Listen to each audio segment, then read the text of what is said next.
Goldfields is steering a strike action by NUM as retrenchment notices have been issued to around 1,100 employees at its South Deep branch. And to get into the details about this strike action and also the bigger picture about the job losses at Goldfields South Deep, we are joined in studio by Sven Lunsche, who is the Vice President of Corporate Affairs at Goldfields, and also joining this conversation via the phone line, we have the NUM South Deep Secretary, Thulani Mashibini. Sven, let me begin with you. We were just bring ourselves to the same page briefly. You started talks with the unions in August regarding the way forward. You told them that this is the situation, costs are too high, it's no longer profitable, we have to cut a few jobs to save as many as we can in the future. That's correct. So since August, what has been shared? Why are we now at this point? When we entered in August, we announced Section 189 consultations with both the NUM and OASA.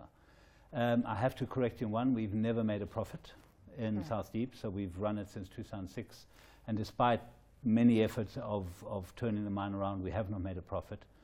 When we made the announcement, we were losing about 3 million rand a day, and we believe we had tried extensive restructuring, extensive management changes. We had cut our management team by 25%. But we couldn't turn the mine around. So we entered the Section 189 negotiation with the NUM and the UASA to see if we can avoid the retrenchments. We announced then that there would be 1,100 retrenchments, possibly, and roughly 450 contractor jobs that would go. So since then we've been negotiating with the unions, we've been talking to the DMR, and we've listened to them, we've considered many of the proposals, we've introduced a voluntary severance package proposals, similar to ones we did before. Some people took it up, but we're now at the stage, yesterday we reached the important stage and the unfortunate stage where we sent letters to approximately 1,100 employees. Sure. We believe it has to be done. We don't have another option. Yeah. Okay, Thulani, join us in this conversation, please. So Sven is saying that Goldfields has done its best. They have listened to your concerns. They have tried to put as many of them in as possible. But clearly this has not been enough for you, because you are now embarking on a strike action, which I believe to be legal. For you, where has Goldfields not listened to you? What do you believe they could have done to avoid the thousands of mine workers having to face unemployment? Well, thank you very much. Firstly, we need to correct the representative of Goldfields that they have never made profit in the year of 2016. And that is actually written in black and white. It is what they have been presented to the world, to the market. Today, it is shocking that Goldfields has never actually made any profit. Secondly, the question that they are unable to answer as the employer to us as trade unions and employees is that, how is it that you did not manage to sustain the performance of 2016? That the company realized that it is able to actually realize, it doesn't matter how much profit, you do report that you have actually received profit. Secondly, we started consultation on the 14th of August with the South Deep management. And that there has been consideration of all proposals. It is misleading information.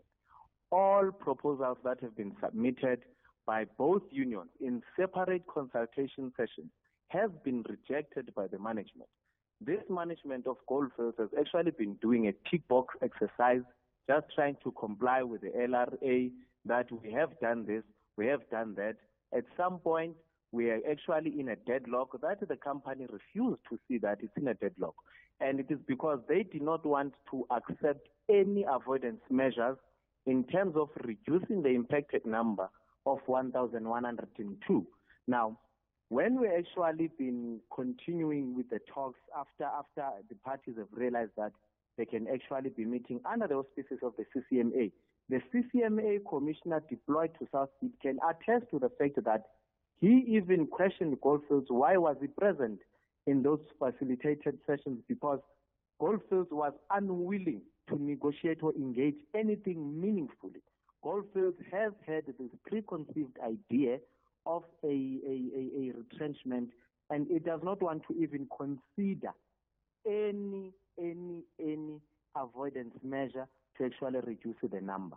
Now, the reason that you are here, let's get Sven to respond to some of the claims that you are making here, that you as Goldfields have actually not tried at all to avoid retrenchments. If you could just respond to that. And also, I mean, we don't want a tit for tat here. We want what the way forward is, because I mean, if this strike happens, that's what's 80% of your workforce at South Deep, and respond to what that means for your production.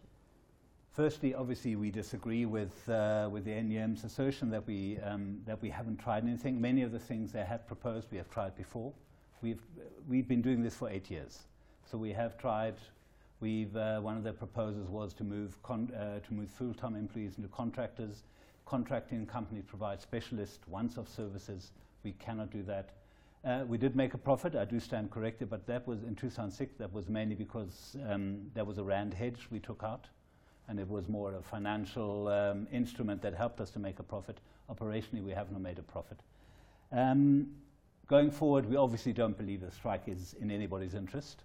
We understand the position, and we obviously fully respect the union's right to strike. But we believe it just will make the situation worse. As I mentioned, we're losing about 3 million rand a day. A strike will exacerbate those losses. So we don't believe it's in anybody's interest. We always say, and I know the union poo-poos it, but we're doing this to save the other 3,500 jobs. Otherwise, we're left with no choice but to close further shafts, further areas, which will result in further job losses. No one wants that. We don't want that. No one will benefit, neither the remaining workers, the communities, or government, in terms of eventual tax losses. So we believe we have listened, we have considered. Where we might have come short, we have tried it previously. And we said we have tried that previously. We don't want to go down that road again.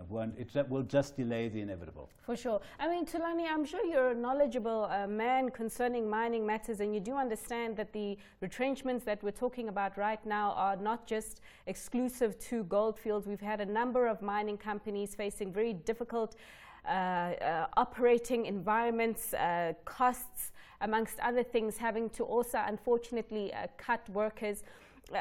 For you, I mean, how do we get past this? Because even as your workers prepare to down tools for them, this is a cost to them as well, because Goldfields stands by their no work, no pay principle. Well, the other mining houses that you're making reference of are mining houses that are able to listen to a voice that is saying, go through a Section 52 of the MPRDA, try to see how can you actually prevent job losses as much as you can. Now, Goldfields does not listen to that voice. Secondly, we are saying it would not be our first option to say we are going on strike. If you check on record, from 2010 till now, Goldfields has never experienced any strike over wages or any other thing for that matter. We have been trying to cooperate, working with management, and nothing has actually worked out in terms of them pointing the right direction. And now, for us to be here to say we will be jeopardizing more job losses, unfortunately, it is the only position that we are having. It is the only right that we are having as workers in this country. If it means that Goldfields would actually be saying it is closing some of the shafts, then the government of South Africa needs to actually stand up, do what is right. We can't have minerals that are the second largest in the world, yet they will be kept unreasonably so. For sure. Sven, can I just dial back to another element here? I mean, if we look at the controversy and the whole noise that was around the 2013 BEE deal, I just would like to know from Goldfields, in hindsight, I mean, was that a mistake? Should that deal never have happened? The 2010 BEE deal. The 2010 BEE deal, yes. Now, you're putting me on a bit on the spot here. I wasn't around at the time, but right. Look, it was legal within the bounds of what had to be done at the time. Could we have done it differently, perhaps? Yeah, I don't want to be put in that position. Maybe. For sure. But don't forget, I know the BEE deal from the May, 10% of South Deep now belongs to the Thulani Trust, which is a worker trust. 5 to 6% belongs to the South Deep Education Trust and the South Deep Community Trust, which are doing good work, which are investing in good educational and community projects. Clearly, there were about 70 or so individuals that also benefited through the Invictus Consortium. It was a small part, 1 to 2%. Have we made mistakes? Maybe we didn't do it perfectly, but I think that's a long time ago. It's water under the bridge. Okay. And yeah, I don't think it contributes anything to today's debate about whether South Deep can be profitable or not. For sure. And Thulani, for you, do you feel the shame about the BE deal that had quite a lot of noise around it, to the extent that investigations actually had to be done by a New York-based law firm regarding the ties or where the monies were paid to the Speaker of Parliament, Baleka Mbete? What's your sentiments there? Look, we even on our last protest march that we handed the memorandum of demands to the CEO of Goldfields, that was on the 9th of October. We have raised that the DMR should have a commission of inquiry on how did Goldfields acquire South Deep.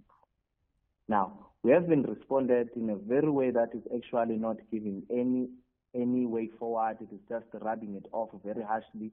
But we are waiting for the DMR to actually conduct that commission of inquiry so that everybody would know what had transpired at the time.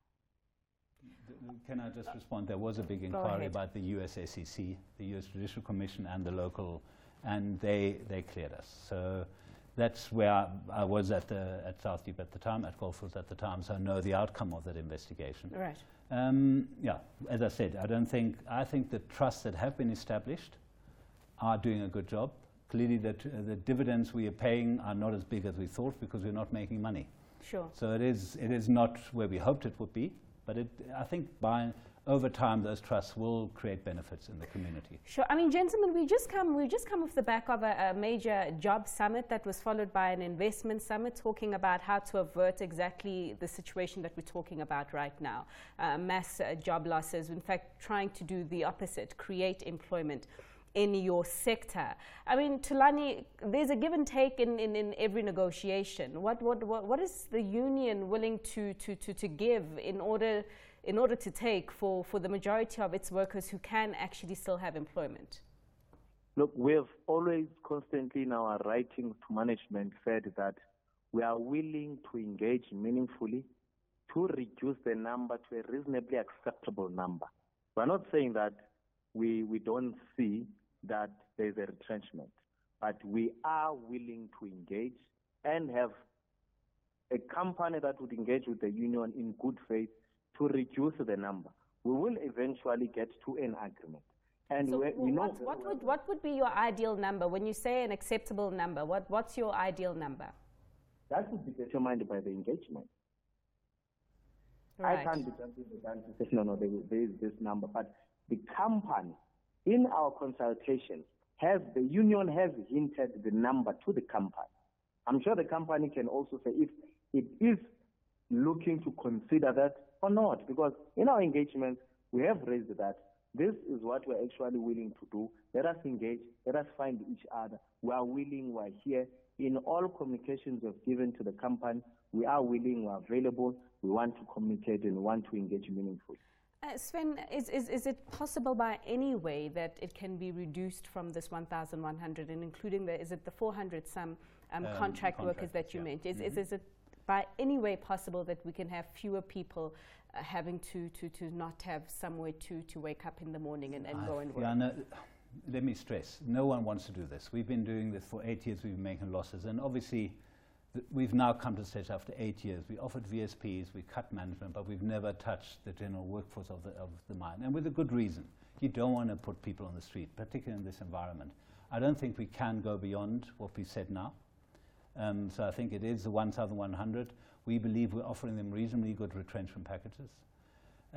We hope they leave with a reasonable set of skills where they can find jobs, but no, we can't, to be very honest. The 1,100 is a number that our team has set its mind on. All right, and in the event that we do have the stalemate that we have right now currently on the show, or what to next? Does Goldfields have contingency measures in place to ensure that production is not too adversely affected and that shareholder returns are somewhat safeguarded?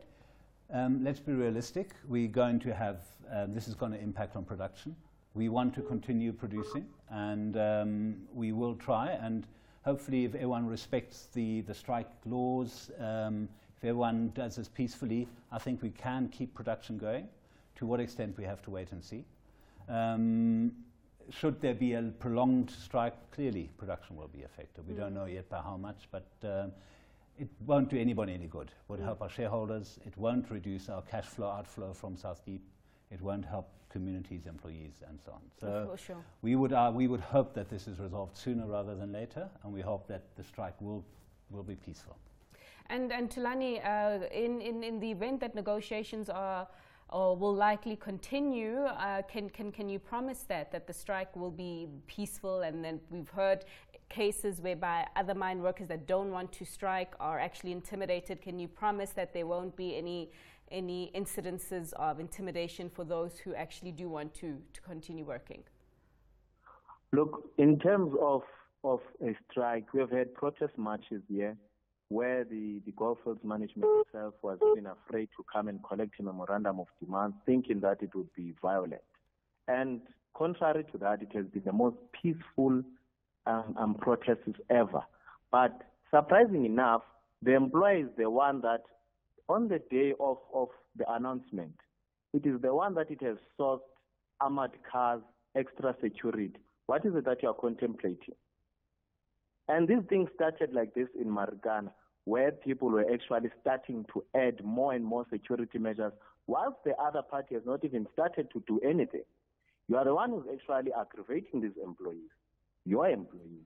Now, you are having a situation that would be out of control for the union and for the employer, because it would not be up to us to say this must be stopped, because the employees are taking things onto themselves, seeing the attitude of the employer. We as the National Union of Mine Workers are a non-violent organization. We do not support strike actions, protests that are actually violent. We do not do that. We're actually an organization that is very peaceful. We believe in engagement.